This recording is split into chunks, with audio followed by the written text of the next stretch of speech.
Ho, ho, ho. Merry Christmas, everyone. As you know, it is December 1st, and we are 24 more days before Christmas. And as you know on our platform, and as you know in the background, we have a Christmas tree, and you're like, oh, that's not the same background you use all the time. No, it's Christmas background for things like this, especially James Norkawich. We've had him on our platform before. He's a jazz pianist and composer, and he brings, as we mentioned, his own diverse musical background to the mainstream with a new music genre referred to as Classical classical. crossover. Now, you may wonder, okay, what's he doing on here again? Well, let me just tell you, he's got a really excellent Christmas CD out. I'm not sure if he has physical CDs. Probably get one from him. But if you do, send and ask for a physical CD. James will sign it for you. But on Spotify, he's got 6 albums, and this album, Christmas Magic. Oh my goodness, it's like being a kid again. Welcome, James. Sorry to give you that little intro, but can you No, give us a little bit of background? What has been happening in the last couple of months? thank you very much, Chris. It's been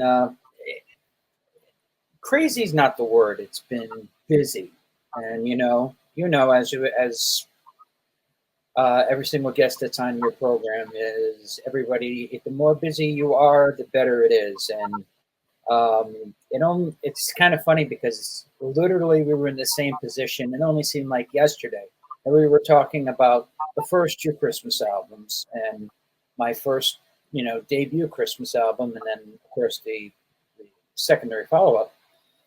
And yeah, now we're here in 2023, and the big question was, how do we top what was done last year? That actually began about the second week of January this year, and a collaborative effort. A lot of studio musicians in New York, New Jersey, Connecticut, Massachusetts, Rhode Island, pretty much the Northeast corridor. And writing and putting things together, digging things that were 20, 30 years old, that were failed songs that were, going to be part of something else, actually decided, maybe we'll make this into a Christmas song. So putting the right words, putting the right melodies, moving things around, changing things around. Some of these songs, Chris, were actually done in the middle of July. And to think that while it was 102 degrees outside, I'm thinking snow, I'm thinking cold, and what we have is just an album, like you said, makes you feel like a kid again. It has gone viral, and thanks to you, your listeners, and these people who follow and comment on all forms of social media. My hope is that you and your family make this and anything that I've done personally the Christmas soundtrack for your holiday season. Yeah, really enjoyed it. I actually listened to a couple of songs. One song I really enjoyed is one, Such a Magic Holiday. Love that one. Could you give us a little bit of an idea how you crafted that, how you started it, how you put it together? Oh boy. So that was one of those ideas that started off probably 15 years ago, wanting to do something that had like the Kelly Clarkson, she does that this year, da-da-da-da-da. And I wanted to do something out of my realm, which was do something pop, something that Mariah Carey would be proud of, but that wasn't Mariah Carey's. You know what I mean? So, you know, the thing is, we all remember when we were a kid, and we all remember how the anticipation leading up to Santa Claus, and when you're an adult, things change. Life gets in the way, and just you turn on the news, and just a lot of things are going on. But when you're a kid, you have no worries. And how do we bring that joy? How do we bring that excitement?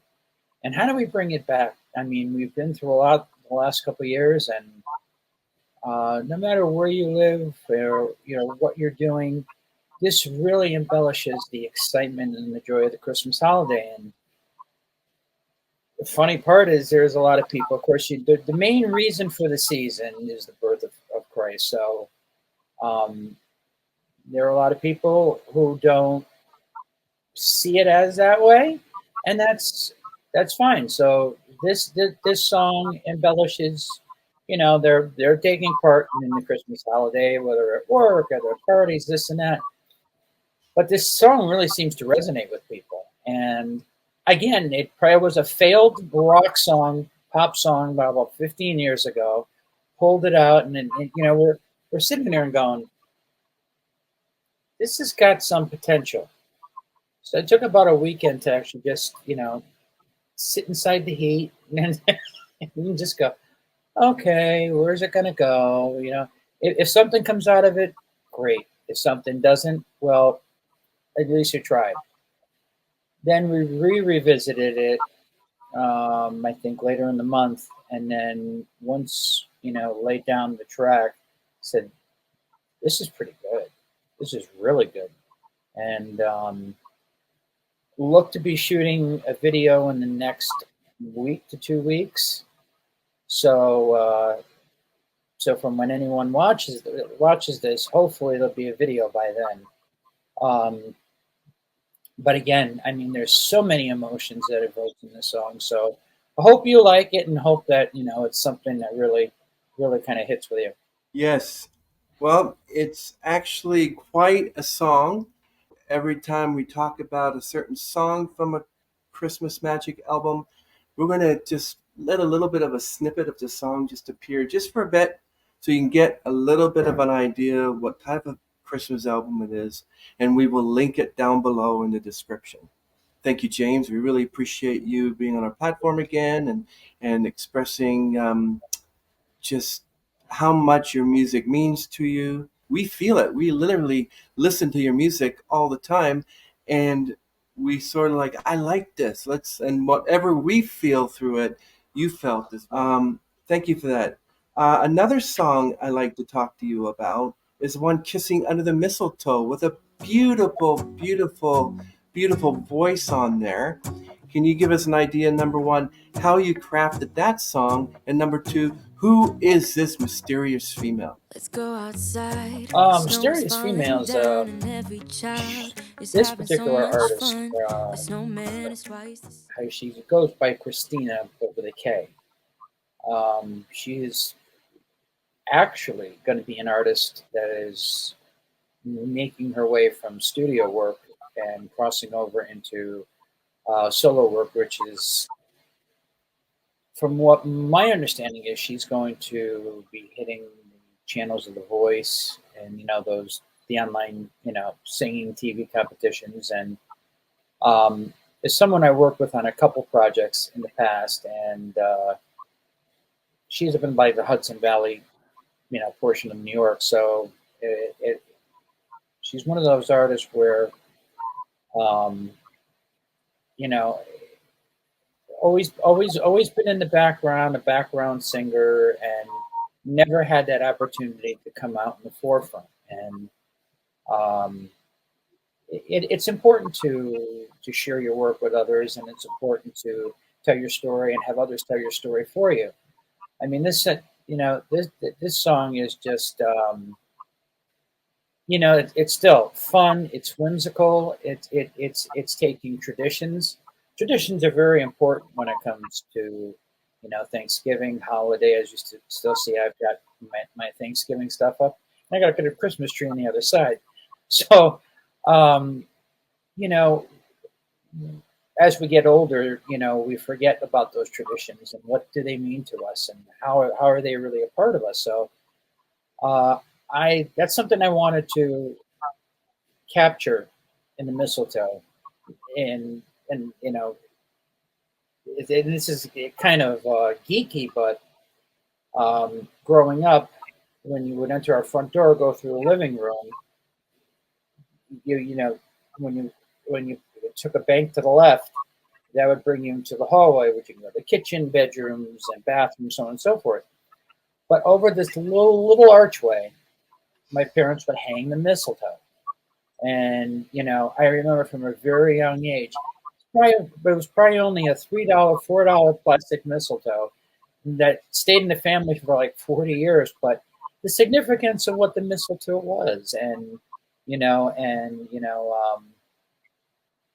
when family came over, and when you just crossed through it, it was a center of lots of memories, lots of jokes, and and that's again what this song is, just talking about, kissing underneath the mistletoe, and the love that we should be sharing this Christmas holiday, and every holiday, really. So, was it meticulous when putting that song together? Did you have to really think about the lyrics? Yeah, that mean that there's fun and whimsical, and then there's like, I want to make a statement piece based on fact, and so it was taking my own experience as a kid, and as an adult, and adding it with the context of a song that had some pliability to to have fun with, but yet doing in a another different way. How did it make you feel when it was finally completed and all set to be recorded and released? So, as you know, the last album, which was a big album for me, Lighthouse, was my first Christian album.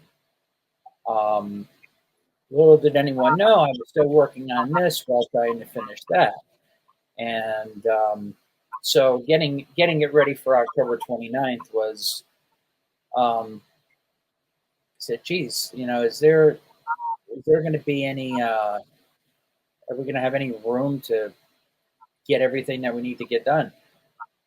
So there's four tracks on that song, on that album, that actually were changed last minute, and I may or may not release them this Christmas, because I really want to focus on what Christmas magic means.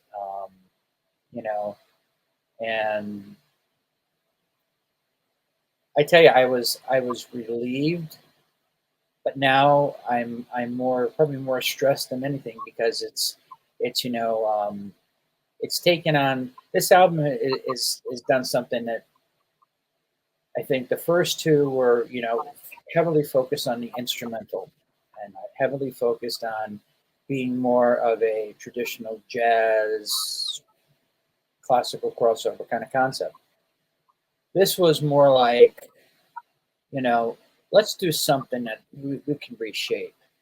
And when working with a group of individuals from, former teachers, professors, people that you worked in the industry with for years, you know, everyone had an equal say and an equal input. And I think that was the most unique part, was that, here's what I felt, but I could be wrong. And and there was certain tweaks left and right, but in the end, I'm really happy with, really how everything came out. Thank you for that, Jim. I really appreciate that.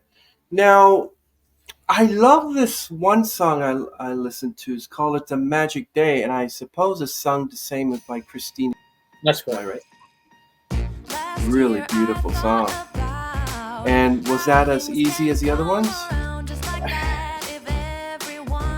Chris, they're never easy. They're never easy until you listen to them for about 4,000 times, and then it was. I think probably lyrically speaking, because you don't want to fall in that trap of doing anything anybody else has done before. Yet you want to do something that is original, that is engaging, and then that really spreads a message. And I think, and what's also very, very unique with this album, it's all across a lot of cross genres. Um, there are a few instrumentals, so I stay true to myself. But like, Christmas on My Mind, Another Christmas Time, and Christmas in My Heart, you got R&B, and then you got country on top of that, mixed in with pop. and and rock. So I guess the best format was when they first played Christmas music on the radio, right? You hear all different styles of music, and everybody has their favorite song, and it's one of those things that you're like, oh, well, they're playing Mariah Carey here, they're playing Nat King Cole here, they're playing this there, and I wanted to give that in one experience and one album, if that makes any sense. Now you were mentioning about the song "Christmas in My Heart." That's also a beautiful song. It makes you think like of Christmas, and you're like, "Oh, Christmas in my heart." We got to celebrate Christmas, but also celebrate it with family, as they're in our heart. Make us remember people who are no longer with us, your parents, my parents, and friends as well. Not only think about Christmas, but also, keep it in our heart. And that's a great song. Can you give us a little bit more about Christmas in My Heart? How did you come up with the title? How did you come up with the melody? Were you thinking about your lost loved ones? Were you thinking about Oh people that yeah, you miss? most definitely. Between that song and another Christmas time and Christmas on My Mind, all playing off the same theme but different genres. Uh, this was this was something I wanted to do, kind of have that Donny Hathaway, like this Christmas kind of feel, but yet doing something original, but conveying that same message. Because you can do it. You can do a song for 6 minutes, but when it comes to Christmas music, usually everything is the standard is 3 minutes and change, and everybody goes on to the next song. So how to tell that story, how to capture those, the people in people in your family who may no longer be with you, um, maybe live on another side of the country, and what is the best way you can represent how you feel and celebrate them, and in their lives, and the power of music has such a magical you know feeling, and I think that's why uh, playing off the theme of Christmas, a Christmas magic, it's not magic, it's really faith, but again, these genres, these memories, they all tie into one commonality, and through Christmas is a time that we should remember, and we should focus, and also focus on real meaning of Christmas is. Exactly. But I want to ask you something. This song here, "Miss You Most at Christmas." Who did you miss? Who are you missing when that song was written? Oh, of course, my parents. I mean, Christmas. Christmas for me, it's kind of funny. I mean, even when I surpassed the age of Santa Claus and everything else, getting ready on Thanksgiving Day and setting up the tree and putting all the decorations up were just exciting, and then um, anticipation of shopping for mom and dad and my sister, and the ones you love are, and it was it wasn't caught up in the commercialism, but more into what giving of yourself and giving your time and doing and sharing and having these memories with the people that you love. And Miss You Most at Christmas Time, I was actually going to put that on last year's album, and then it was just it was like I had other ways of celebrating that fact, right? But this year, I decided it was a perfect fit, and decided there are a lot of people, many, many, many, many millions of people that are missing someone, and you keep their memory alive by you know doing these traditions and carrying out these things. And like behind me is I've got ornaments that go back 50, 60, 70 years. I mean, if you can't believe that. And to some people who don't celebrate Christmas, they go, "Oh, well, it's just old junk, old plastic." That's really not the attitude to have. I mean, it's a representation of who you are and the memories and things that were behind all these ornaments and these decorations. And yes, we should remember everyone, year round. But Christmas time is that opportunity that most people do, and so we had to put it to music.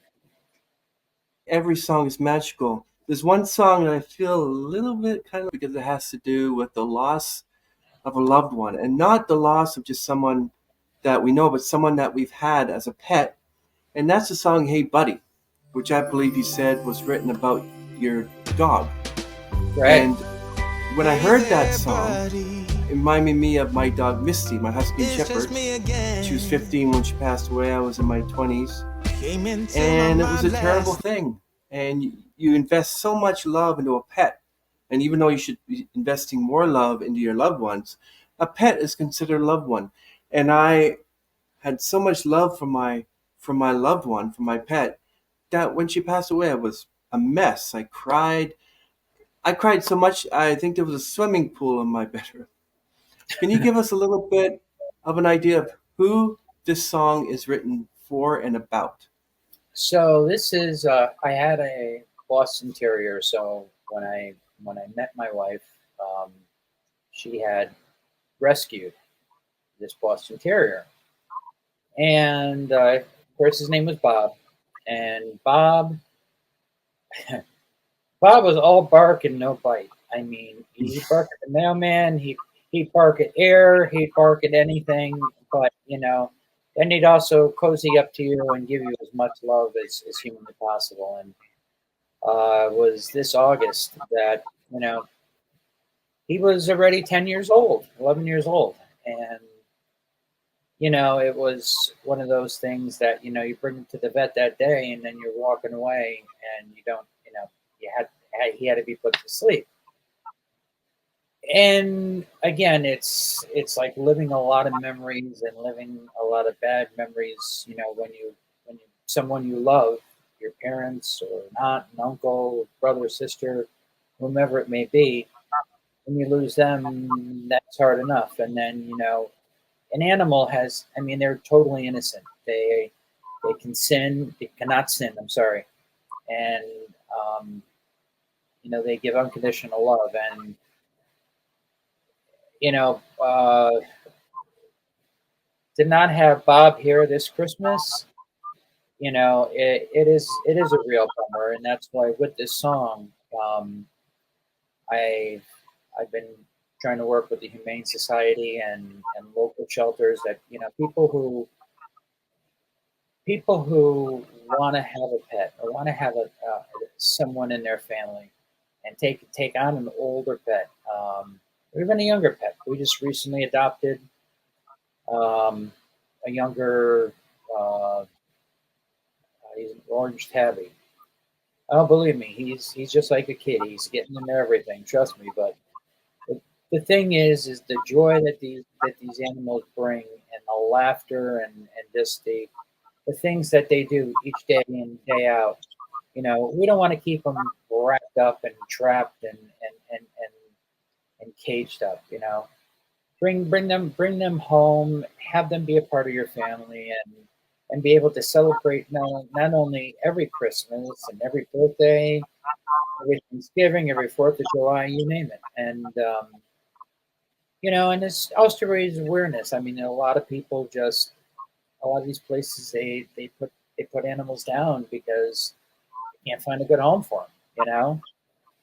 Um, and I mean, of course, not a day goes by that you don't think of Bob, because he got used to one cat. If now if he knew there were two cats here, he'd probably smack me upside the head. But you know, but that it's great. It's great to have all my three guys in the video, and he's the only dog that you see running around in my kitchen, and it's funny. You record those things on a cell phone, and that probably was years ago. But he's in the video and he's there to stay. So Yeah, I miss my dog Misty, Husky and Shepherd. We got her when she was at least 6 months old, and she survived at least till she was 14 and a half, 15 years old, and then she had to be put down. But I remember that dog, and just as much as you remember Bob. The most wonderful time of the year. Why did you choose that traditional song, including the next one, "O Come All Ye Faithful"?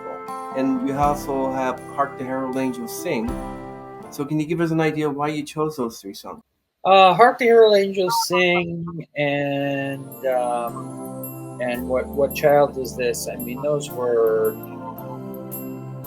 have been favorites. I was contemplating actually doing them with a couple people that I've worked with throughout the last year and a half, and I decided I wanted to do my own embellishment and my own version.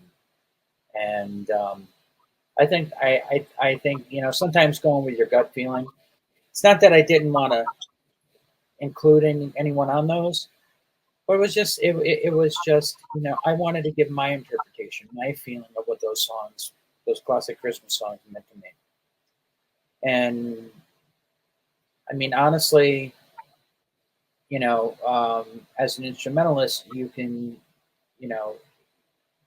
when you put your all into it, and you put your everything into it, and then you throw it out there, this also is representative of my faith too. So those mean a lot, you know. Um, It and just we all know bounced. "Hark the Herald Angels." Hmm? Yeah, I mean, "Hark the Herald Angels Sing." I've heard versions that were. You got versions from Kenny G, and then you've got versions from Reba McEntire. But when you're playing an instrument and you're through your chord changes and through your melody and how you arrange and how you put the whole structure of the song together, you're right. I think you're able to tell your story more than someone who is just singing it and has to do it because they're on a contract. Because that it can give you can make those traditional Christmas songs boring, and that's not the goal. We don't make things boring over here. All around the world, they have their own Britney Spears, they have their own Taylor Swift, they have their own James Norkawich. Oh yeah, All and that's there's a you just brought someone to mind who's very in. I've just discovered throughout this whole musical process of doing albums and just recording singles. I think his name is Boku, and he's out in the Netherlands. And it's like BOKU. And anyway, um, this guy was on a TV reality show. He's an Elvis impersonator. He sounds exactly like Elvis. And so, as I was looking to see how other people may have, a classical crossover or a jazz artist may have sung a song, and what kind of arrangement they did, I came across this guy, and when you hear him doing Blue Christmas, and he literally sounds exactly like Elvis Presley. So every country has their own artists and their that they cross genres, they cross styles, but I guess what makes us all well common is that everybody tries to everybody is somewhat comparative to another. And if you like one particular song, and that's the $1 million question: what Christmas song is my favorite? Um, I think that when you listen to, as much as you can, as often as you can, you get a better sense of just how diverse this whole thing called music is. Yeah, that's excellent. I think that's beautiful. Um, Another song I love, and I'm sure the audience will love, and those who listen to your Christmas Magic album, is a song called "A Christmas of Our Own." Now, can you share with the audience what that one is about?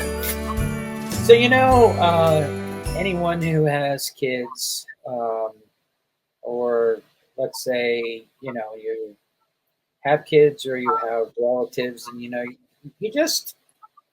just want a part. You want at some point you want to be an empty nester, so it's only you and your spouse, or you and your girlfriend, or you know whatever the case may be.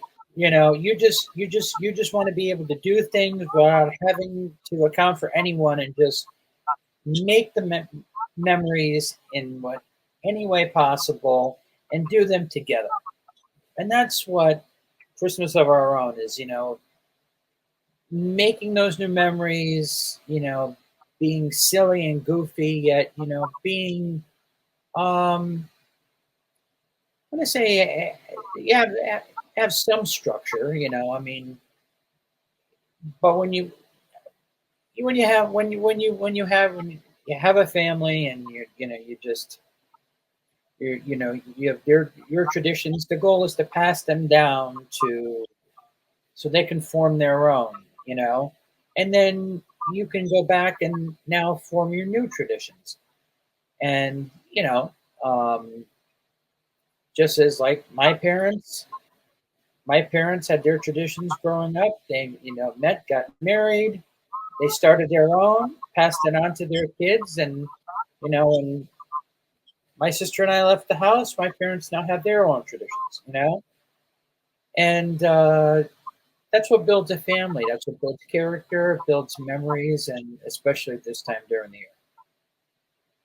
Wow, I love that. I remember a lot of Christmases we had with my parents, and we would end up going to my aunt and uncle's about an hour from here, and we would play games. And when I was a kid, this pictures of me. You can see the excitement on my face when I received like things. I was so happy with what I received because it was Christmas and it was just a new thing.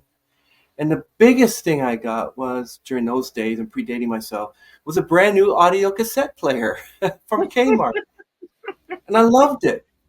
And I recorded my voice, and just recently I found the songs and everything that were actually recorded on these tapes. One of them is a very old Kmart tape, which still works. I'm just finding somewhere to play it because you can't find these anywhere. And Christmas was such a joy to me with my family, my brothers, my sisters, and then my aunts, my uncles. It was a beautiful time. And I'm pretty sure that when people head over to Glastonbury, Connecticut, or to anywhere else in Connecticut, they're going to take a sleigh ride through Connecticut. So, can you give us a little bit of idea of that song? Well, is so even though we haven't, well, when I first moved to Glastonbury, it was 2014, and we had probably about 5.5 feet of snow the whole entire winter. We've had snow here and there in the last 9 years, but when you picture New England, when you picture Connecticut, you picture a sleigh ride. Just going in the backwoods, I mean, there's sleigh rides that go all up and through the northern part of Connecticut and Massachusetts, and it's to sit back and to just experience that, and to sit with a blanket over your lap and just kind of soak in the cool air while going for a nice sleigh ride is just tradition, just that Northeast, tradition. You wouldn't get that in California, but you can get that here. Um, Actually, and you just reminded me of something. And I'm probably predating myself here. I remember when Atari first came out, and yeah, and Santa had brought me Atari, and then that's when you had to plug the thing on the back of the TV and switch it from TV to, you know, times have changed, Chris. Definitely.